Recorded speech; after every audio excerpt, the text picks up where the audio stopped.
መንገድህን ለእግዚአብሔር አደራ ስጥ። መውጣትና መግባትህን አንተ ብክንክን አትበል፣ ለሕያው እግዚአብሔር አስረክብ።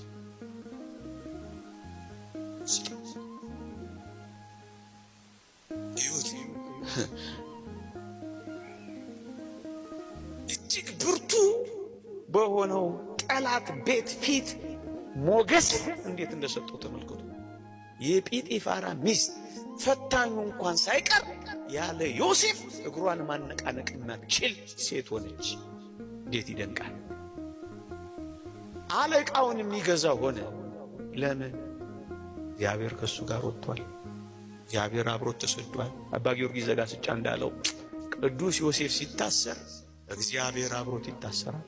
ግድ የለም እግዚአብሔር ከእናንተ ጋር አብሮ ይውጣ። ግድ የለም እግዚአብሔር አብሮ ከእናንተ ጋር ቤት አልባም ይሁን። ግድ የለም እግዚአብሔር ከእናንተ ጋርም ተንከራታችሁ ይሁን። ግድ የላችሁ። እግዚአብሔር ቤታችሁ ይሆናል። እግዚአብሔር ንብረታችሁ ይሆናል። እግዚአብሔር ጸጋችሁ ይሆናል። እግዚአብሔር ክብራችሁ ይሆናል።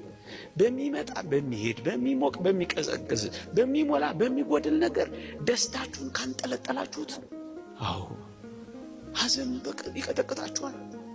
ከዓለም ጋር ፍጹም ከንብረቷና ከሀብቷ ጋር ከተጣበቃችሁ ዛሬ ብቻ አይደለም ነገ መቆም አትችሉ። ትርበተበታላችሁ። ድንጉጥና ፈሪዎች ትሆናላችሁ።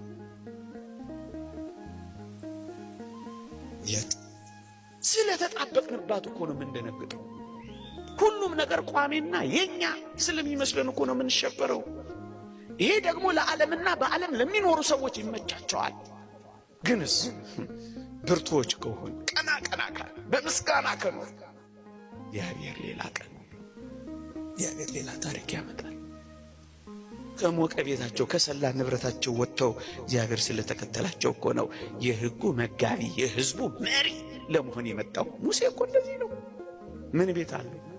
ከክርስቶስ ጋር መከራ ለመቀበልን በግብፅ ያለውን ጊዜያዊ ደስታና እርካታ እምቢ ሲል እኮ ነው እግዚአብሔር ከፍ ያለ ልዕልና የሚሰጠው።